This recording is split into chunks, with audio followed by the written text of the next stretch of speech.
తనపై నమ్మకం ఉంచి తనను డీజీపీగా నియమించినందుకు CM Revanth Reddy deputy CM Bhatti విక్రమార్కకు ప్రత్యేక ధన్యవాదాలు తెలిపారు కొత్త డీజీపీ బత్తుల శివధర్ రెడ్డి. పోలీస్ శాఖ ప్రతిష్టను పెంచుతానని, సైబర్ నేరాలు, డ్రగ్స్ మాఫియాను పూర్తిగా నిర్మూలించాల్సిందేనని అన్నారు శివధర్ రెడ్డి. పోలీస్ అంటే నాకెంతో ఇష్టమని, అందుకే న్యాయవాద వృత్తిని వదిలి ఐపీఎస్ను ఎంచుకున్నారని తెలిపారు. మావోయిస్టు వ్యవస్థ అంతమైనట్లేనన్న శివధర్ రెడ్డి గతంలో వివిధ జిల్లాల ఎస్పీగా, ఇంటెలిజెన్స్ చీఫ్గా పనిచేసిన అనుభవంతో తెలంగాణపై తనకు పూర్తి పట్టు ఉందంటున్న శివధర్ రెడ్డితో మా ప్రతినిధి శర్మ ఫేస్ టు ఫేస్. ప్రత్యేక రాష్ట్రం కోసం తన వంతు కృషి చేసిన, తెలంగాణ రాష్ట్రం ఏర్పడ్డాక లూప్ లైన్లోకి నెట్టివేయబడ్డ కాంగ్రెస్ ప్రభుత్వం ఏర్పడిన తర్వాత తెలంగాణ డీజీపీగా బాధ్యతలు స్వీకరించబోతున్న 1994 batch IPS officer B Shivadhar Reddy గారితో మాట్లాడదాం.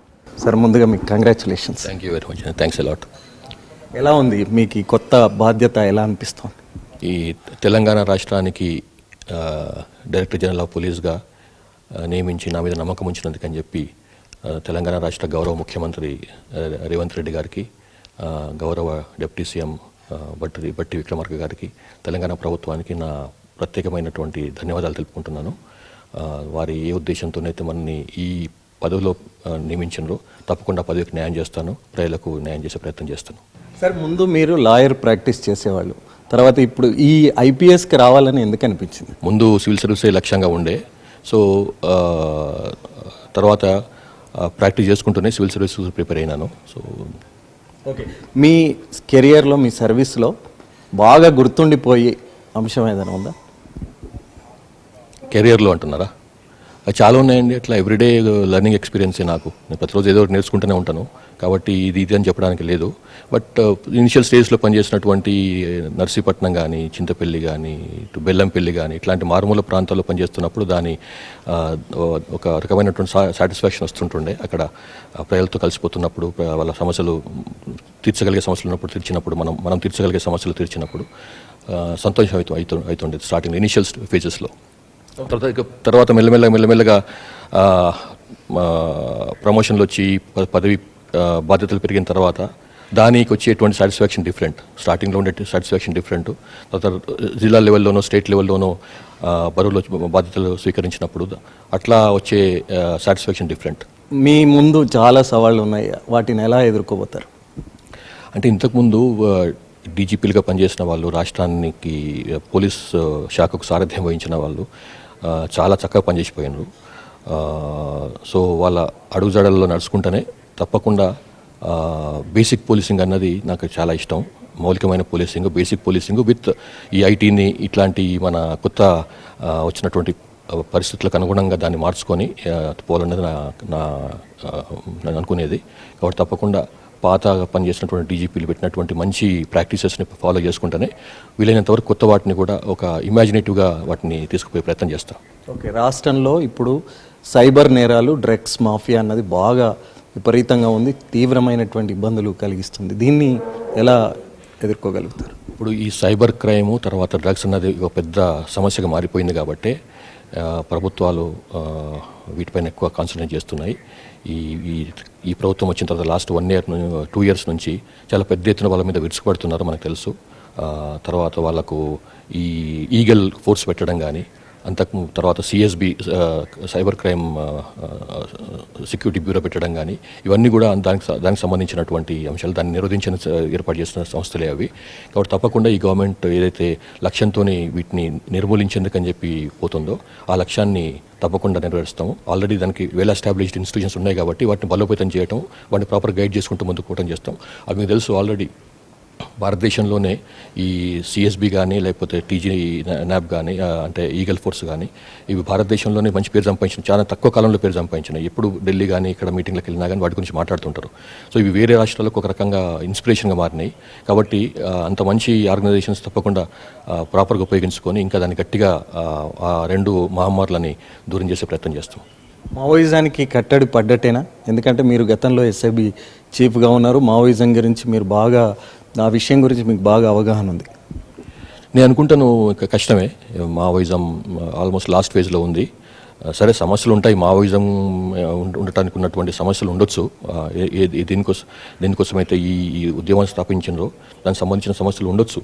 కానీ ఇప్పుడున్నటువంటి పరిస్థితుల్లో లాస్ట్ 20 ఇయర్స్లో కంట్రీలో వచ్చిన మార్పులు కానీ, మన స్టేట్లో వచ్చిన మార్పులు కానీ, తర్వాత తెలంగాణ ఏర్పడిన తర్వాత వచ్చినటువంటి మార్పులు కానీ, ఇవన్నిటినీ ఆ సమస్య ఉండటానికి పెద్ద ఆస్కారం లేదు. మెల్లమెల్లగా బయటకు వస్తుంది. కాబట్టి మనం కూడా వాళ్ళని తొందరగా వచ్చి ప్రభుత్వం ముందు ఆత్మసమర్పణ చేసుకోండి, మేము మీకు కావాల్సినటువంటి సహాయ సహకారం అందజేస్తాము. గ్రామాల్లో చాలా మార్పులు వచ్చినాయి. ఇంతకుముందు 30-40 ఇయర్స్ కింద 50 ఇయర్స్ కింద ఉన్నటువంటి పరిస్థితులు ఇప్పుడు లేవు. కాబట్టి మీరు ముందొచ్చి బయటకు రండి అని మేము పిలుపునిస్తున్నాము. దాని అనుగుణంగానే చాలామంది బయటకు వచ్చినా మీకు తెలిసి ఈవెన్ సీసీ మెంబర్ లాంటి వాళ్ళు కూడా బయటకు వచ్చేసి ప్రభుత్వం ముందు నిలబడ్డారు. కాబట్టి మావోయిజానికి 30 ఇయర్స్ కింద ఉన్న మావోయిజం ఇప్పుడు లేదు, 20 ఇయర్స్ కింద లేదు, 20 ఇయర్స్ కింద ఉంది ఇప్పుడు లేదు. కాబట్టి కొంచెం మావోయిజం కష్టకాలం అని చెప్పాలి. రాష్ట్రంలో అనేక జిల్లాల్లో ఎస్పీలుగా పనిచేశారు, ప్రస్తుతం ఇంటెలిజెన్స్ చీఫ్గా ఉన్నారు. ప్రధానమైనటువంటి సమస్య పోలీస్ శాఖను పట్టి పీడిస్తుంది ఏంటనేది మీరు గుర్తించారు? అంటే స్పెసిఫిక్గా ఈ పర్టికులర్ సమస్య అని కాదు, దానికి చాలా ఉంటాయి. అడ్మినిస్ట్రేటివ్ పరమైనటువంటి సమస్యలు ఉంటాయి, ఇన్వెస్టిగేటివ్ పరమైనటువంటి సమస్యలు ఉంటాయి. ఒక్క సమస్య అని కాదు. కాబట్టి ఈ ఒక్క సమస్యను చెప్పడం కష్టం. సరే, కొన్ని సమస్యలు ఉంటే తప్పకుండా ఒకసారి చార్జ్ చేసుకున్న తర్వాత తెలుసుకొని ప్రభుత్వము దృష్టికి తీసుకెళ్ళి ఉన్న సమస్యలని, పోలీస్ శాఖకు సంబంధించినటువంటి సమస్యలను తప్పకుండా పరిష్కారం చేసే ప్రయత్నం చేస్తాను. కానీ కొంత పోలీస్ శాఖ మీద ఒక మసక బారింది, ప్రజల్లో కొంత నమ్మకం సడలింది అనేటువంటిది ఒక అపవాదం ఉంది. ఆ పోలీసులకు పైన నమ్మకం కలిగించడానికి ఏం చేయాలి? అంటే ఇది ఎన్ఫోర్స్మెంట్ డిపార్ట్మెంట్కి ఉండే సమస్య ఇదే. బాగా చేసినప్పుడు బాగా చేస్తుంటారు, కానీ తప్పు జరిగినప్పుడు మాత్రం ఒక్కసారి విరుచుకుపడతారు. అది ఎన్ఫోర్స్మెంట్ డిపార్ట్మెంట్లో ఉండే సమస్య ఇదే. ఇది ఎక్కడైనా కానివ్వండి, ఏ డిపార్ట్మెంట్ కానివ్వండి. బట్ ఎనీవే, మీరు చెప్పినట్లుగా కొన్ని చోట్ల ల్యాప్సెస్ ఉండొచ్చు, ఇన్వెస్టిగేషన్ ల్యాబ్స్ ఉండొచ్చు. తర్వాత ప్రజలతో సంబంధాలను మాట్లాడే తీరులో కానీ ఇటువంటివి బేసికల్గా ఇదే. మనం ఎంత గొప్పగా ఉద్యోగం చేసినాం అన్నది కాదు, ప్రజలతో ఏ రకంగా మనం కలిసిపోతున్నాం అనేది ముఖ్యం. సో అట్లాంటి విషయాల్లో ఏమన్నా కొంత లోపాలు ఉంటే తప్పకుండా సరి చేసే ప్రయత్నం చేస్తాను. మీరు హైదరాబాద్ రంగారెడ్డి జిల్లా వాసి, చాలా పట్టి పీడిస్తున్నటువంటి ప్రధానమైన సమస్య ట్రాఫిక్. దీని విషయంలో మీ మార్క్ ఎలా ఉండబోతుంది? తెలంగాణ, హైదరాబాదు లేకపోతే మన సిటీకి సంబంధించిందే కాదు, మొత్తం ఇది భారతదేశం ప్రపంచవ్యాప్తంగా ఉన్న సమస్య ఇది. ఎందుకంటే పట్టణీకరణ పెరిగిపోతున్నది, గ్రామాల నుంచి పెద్ద ఎత్తున ప్రజలు పట్టణాలకు వైపు వస్తున్నారు. వాళ్ళకి తగ్గట్టుగా సౌకర్యాలు పెరగాలి. అయితే ట్రాఫిక్ అన్నది ఇదొక్క పోలీస్ డిపార్ట్మెంట్ కేవలం ఎన్ఫోర్స్మెంటే కాదు, రోడ్డు వెడల్పు చేయాల్సిన అవసరం ఉంది. రోడ్డు మీద ఉన్నటువంటి డిఫరెంట్ వింగ్స్తో, అంటే నేను చెప్తున్నా అంటే డిఫరెంట్ వింగ్స్, మున్సిపల్ కార్పొరేషన్స్తోని, తర్వాత electricity department, telephone department, water works department, ఇట్లా అన్ని వింగ్స్ కలిసి చేస్తేనే ట్రాఫిక్ సక్రమంగా ఉంటుంది. పోలీసులు చేసేది ఓన్లీ క్లియరెన్స్ మాత్రమే, అప్పటికప్పుడు టెంపరీ మెజర్సే కానీ పర్మనెంట్ మెజర్స్ కావు. సో అన్ని డిపార్ట్మెంట్, ఇంతకుముందు చెప్పిన డిపార్ట్మెంట్స్ అన్నీ కూడా కలిసిపోతేనే ఇది పర్మనెంట్ దానికి ఒక పరిష్కారం లభిస్తుంది. అయితే ఇందులో ఏంటంటే